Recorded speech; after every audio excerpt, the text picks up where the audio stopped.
Сайн байцгаана уу хүнд үзэгчдээ.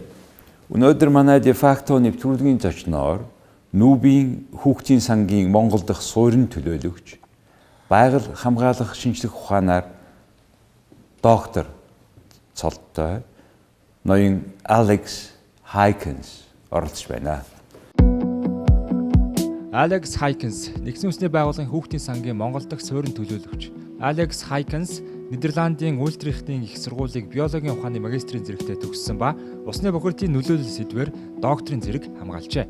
Тэрээр 2013 оноос нэгдсэн үндэсний байгууллагын Хүүхдийн санд ажиллаж эхэлсэн бөгөөд Нью-Йорк дахь Төв оффист уур амьсгалын өөрчлөлт, эрчим хүч болон байгаль орчны тогтвортой байдал хариуцсан ахлах зөвлөхөөр ажиллаж, энэ асуудлаарх байгууллагын бодлогыг тодорхойлон хэрэгжилтийг удирдах байсан. Алекс Хайкенс нь 2003-аас 2013 онд нэгдсэн үндэсний байгууллагын хөгжлийн хөтөлбөрийн Аз номхон далайн бүсийн оффист бодлогын зөвлөхөөр ажиллаж, тус бүс нутагдах нэгдсэн үндэсний байгууллагын хөгжлийн хөтөлбөрийн хэрэгжүүлэгч улс орон тэдгээрийн засгийн газарт уур амьсгалын өөрчлөлтийг даван туулах асуудлаар бодлогын дэмжлэг үзүүлж байсан. Тэрээр мөн Индонез дахь нэгдсэн үндэсний байгууллагын хөгжлийн хөтөлбөрийн уур амьсгалын өөрчлөлтийн хөтөлбөрийг удирдан чиглүүлж, ойн дороотлоос үүдэлтэй хүлэмжийн ялгарлыг бууруулах үндэсний хөтөлбөр зэрэг бодлогын чухал баримт бичгүүдийг боловсруулан гаргахад нь тус улсын засгийн газарт дэмжлэг үзүүлж байсан.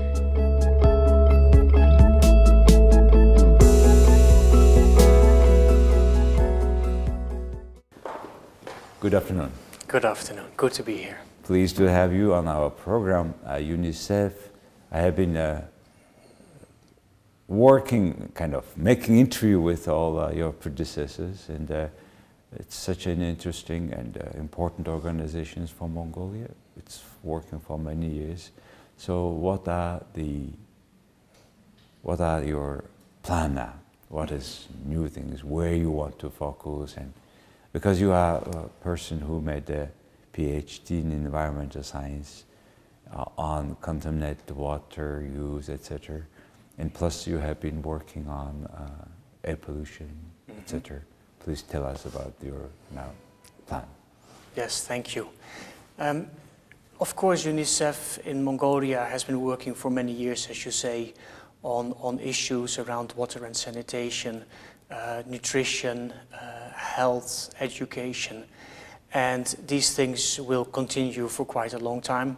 There is still so much that needs to be done.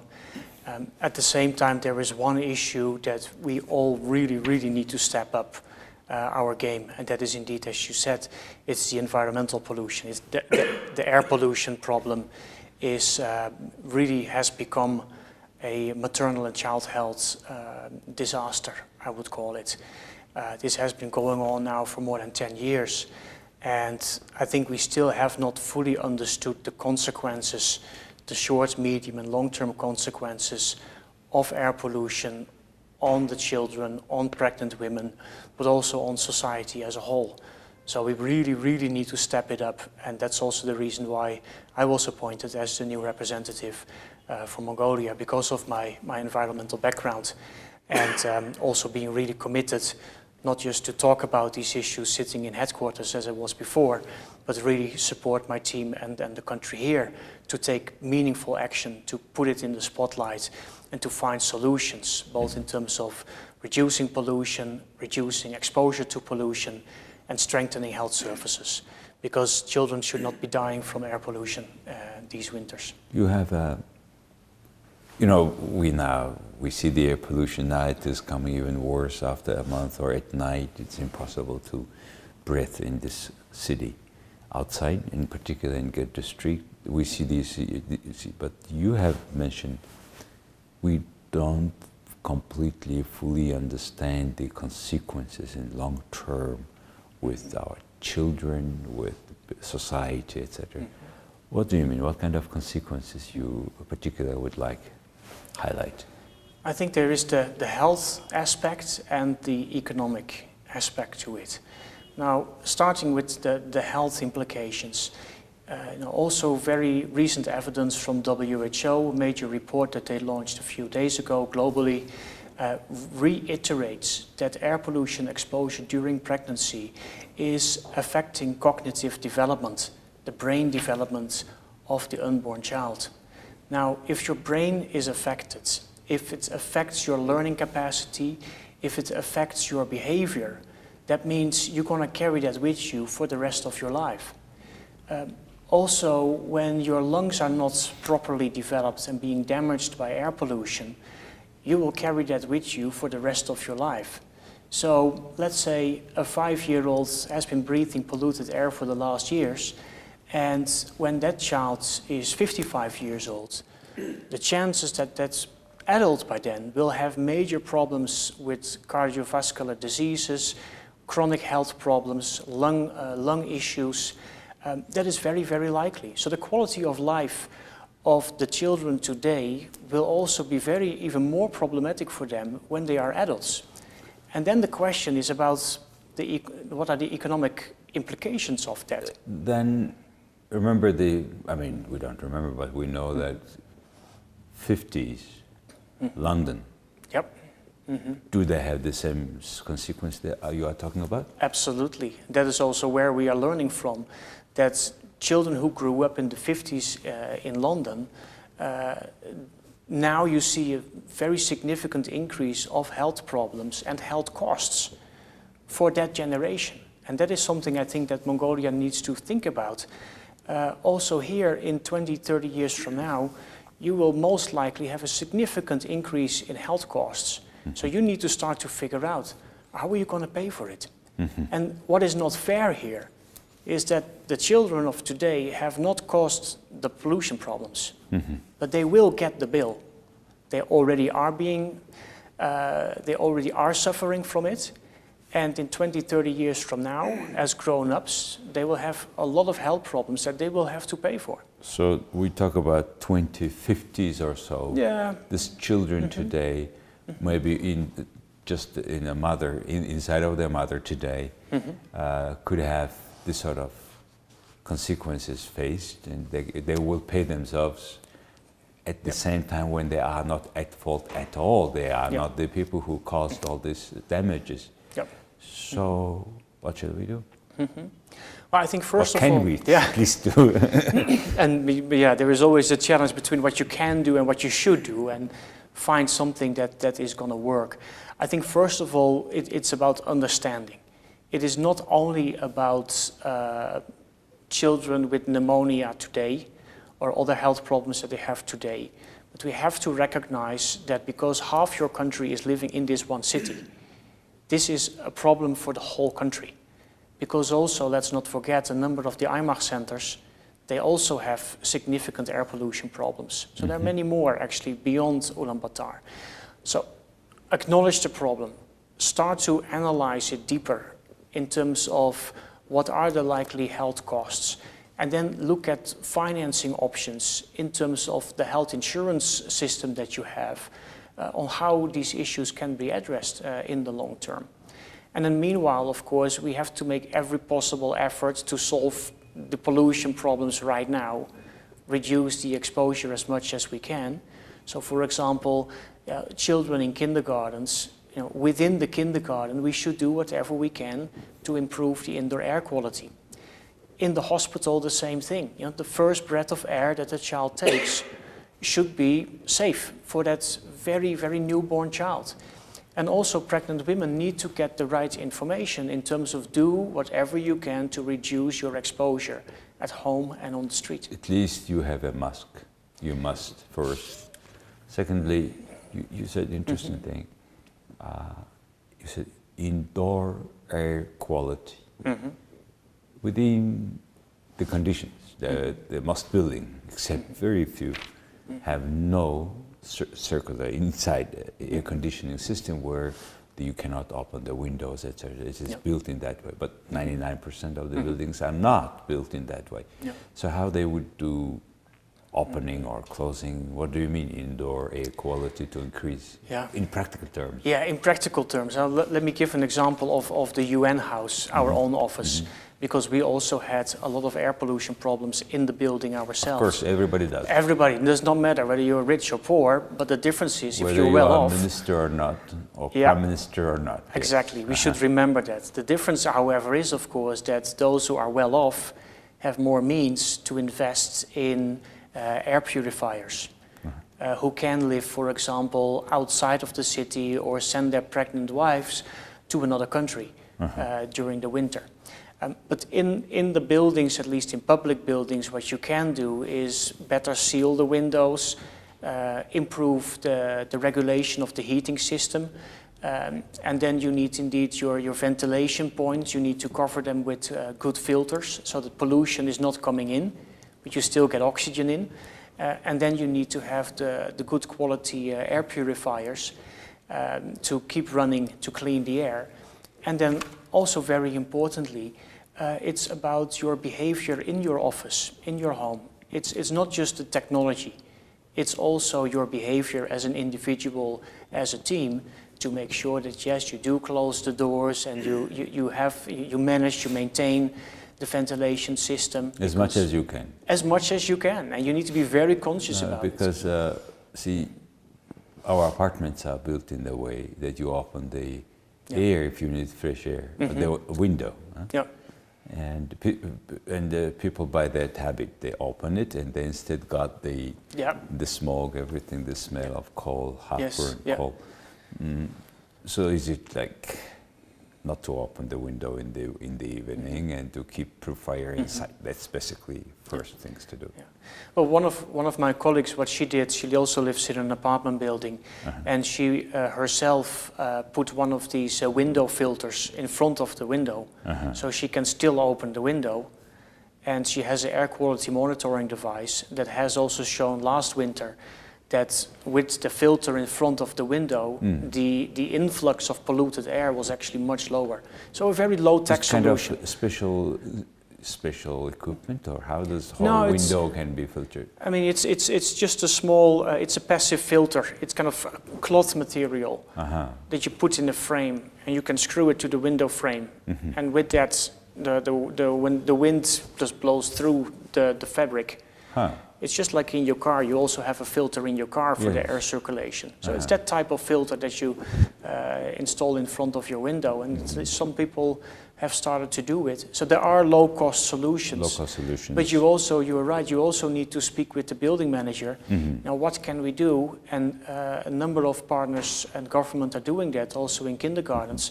What can you do to retrofit the heating system so that you can tone down the temperature? So everybody, who is living in Gэрийн district in the remote western and northern part of Ulaanbaatar, they are more exposed to that danger. In Ulaanbaatar city, everybody too. And that, speaking about the air pollutions, I understand we talk about not only that what we smell, but those particles that comes to the lung deeply, that even the lung cannot filter that. Is it? Tell us about that. Please. Yeah, and you're absolutely right that the real health problem is not caused by the things that you can see. It's caused by the particles that are so small, much smaller than your hair, much thinner than your hair, and you don't see them. It's like a bacteria or a virus. You don't see it, but it goes into your lung, and then it penetrates the lung tissue. It goes into the bloodstream, and then these dirty chemicals, they circulate throughout your whole body. They reach your brain, where they can cause you headache and disturb your brain activity. Then also they can penetrate the placenta, and then they can reach the unborn child. And then it affects the unborn child. So it's your whole body, including the unborn child, that is at risk from these very, very small particles that you can't see. And from year to year in this particular city, the people's awareness of this problem is increasing. In some cases, maybe slow. And we have a lot of monitoring systems also all around the city installed already, which is not just only saying, but which is just, serening of what's happening in Mongolia, because it's 50 times or so higher than you expect. This system is there. Now we know it's dangerous. And then the government is trying every year certain projects, either they replace this whole stove or now chimney, or all this, the briquette they use, etc. But no substantial solutions. How do you see that? Yeah, it's indeed what we see over the last 10 years. Despite many efforts and many investments, not enough progress. We need to be very honest with each other. There has not been enough progress. And I'm concerned it will still take quite a long time before we reach levels of air quality that one can regard as reasonably safe. Now, I think a couple of things that we really need to understand is that the energy question in Ulaanbaatar is a big challenge, because here heating is not a luxury, it's survival. So you have to heat, you have no option.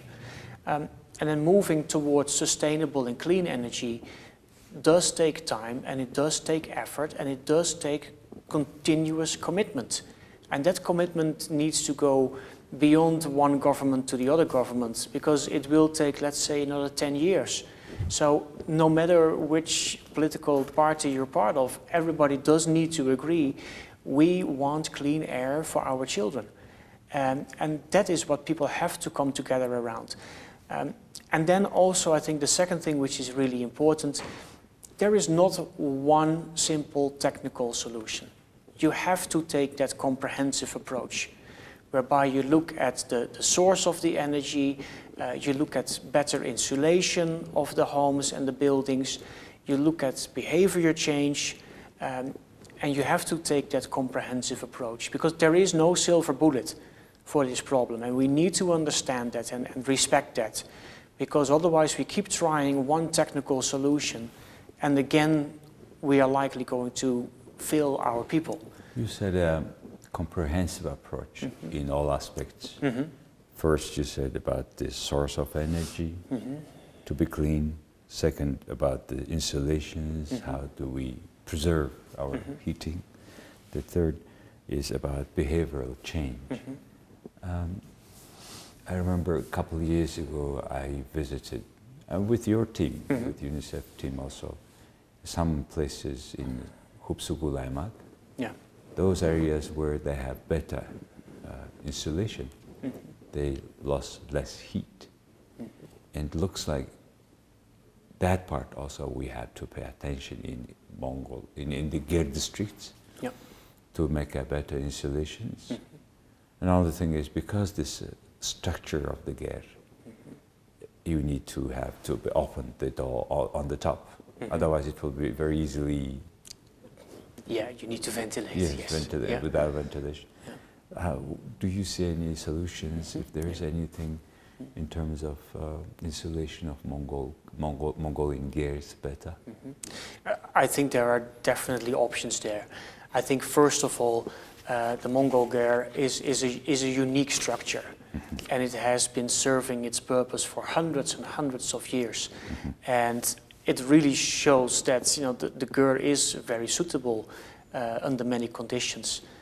We also need to recognize that we're now in the 21st century, and that there have been a lot of new developments around materials, around understanding insulation, and around design. So one of the things that we are in the middle of is a Ger Innovation Challenge, as we call it, whereby we are working with local partners, including Ger Hub, and with international partners, a number of outdoor companies and an architect firm and some universities, to have a fresh look at the Ger.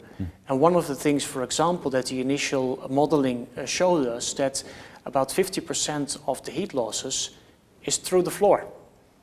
So what can you do in terms of, in an affordable way, to better insulate the floor? The other thing that they looked at is the door, because also a lot of heat loss through the door. And then the same with the top of the Ger. Indeed, what can you do there to still allow for ventilation but avoid unnecessary heat losses? So we've set up 6 Gers that are all slightly different. They're still very traditional, but we made some small adjustments. And at the moment, the team from the University of Pennsylvania is installing a whole number of sensors. And the coming months, we will be closely following the performance of these different types of Gers. And then also have more dialogue with communities, with the reference group, to see what do they like about it, what's working well, what is not working well. So hopefully that will give us some inspiration of things that that communities can look into in terms of adopting that in their own lifestyle. It's a really challenge, isn't it? Because on one side, I mean, I've seen other people trying to change the structure, materials, to make even very fundamental that you cannot move, etc. Yeah. With cement, more like house, but only surrounded. Yeah. But what you are talking about is to kind of renovate the Mongol gear as it is today with smaller changes. Yeah. To not too much changing the basic structure. That approach, I think, is more affordable in half of the Ulaanbaatar population who is living in this gear district.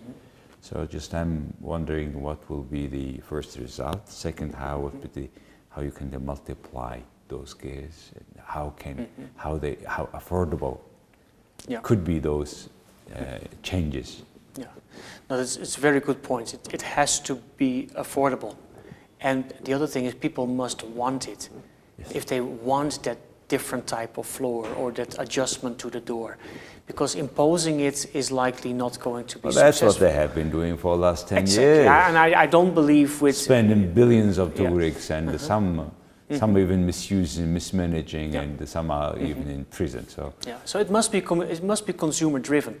And it means it's important to get potential consumers involved in further developing the designs, looking at the price points. Where do they feel, okay, if it is this amount, yes, then I would be willing to pay for it. So that's another part of research, the market research that needs to be done. Then you need to work with your local suppliers. Can they make adjustments to how they provide the basic materials, and can you get them enthusiastic? Because it's through, I think, the local firms that we can get enthusiasm, and when people want a product, then supply and demand come together for the right price point. So I think that is really important. At the same time, we should not forget that we also need to invest in better healthcare. Yes. Because we know, you've seen it probably yourself last winter, visiting hospitals, and you see so many children in the corridors, on stretchers in the hospitals. And of course, that cannot happen over and over the coming winters. So on one hand, yes, we need to make that comprehensive approach, bottom-up approach on energy efficiency to reduce the pollution. On the other hand, we really need to also provide better healthcare, especially to people in the Gur districts where they do suffer. Mostly also in terms of prevention. It's prevention and recovery. Recovery. Yes. In that sense, many things coming from the expenses of those cares and preventions, and basically it's about poverty issue. And there is the Sustainable Development Goal by 2030 that approved by Mongolian Parliament under the general UN purpose on that. How do you see that is moving forward? Are we on target? Are we behind? In particular, in terms of what is concerning to the children? Yeah. At the moment, there is a big national survey is ongoing. That is being led by the National Statistics Office with support from UNICEF and UNFPA, whereby we have about 20 teams across the country asking questions to thousands of families to really understand exactly what you're asking. Where are we? Are we on track? And if we are not on track, how far are we off track? And what corrective measures need to be taken in the next couple of years in terms of policies and investments to get back on track with those indicators. So at this point in time, it's a little bit difficult to tell you we are on or off track. When the result is coming? We expect some of the first initial analysis completed in March the coming year. And then the final report should be available sometime in June. So that would be a really good moment to have that in-depth dialogue also with the policymakers. Look, this is the situation.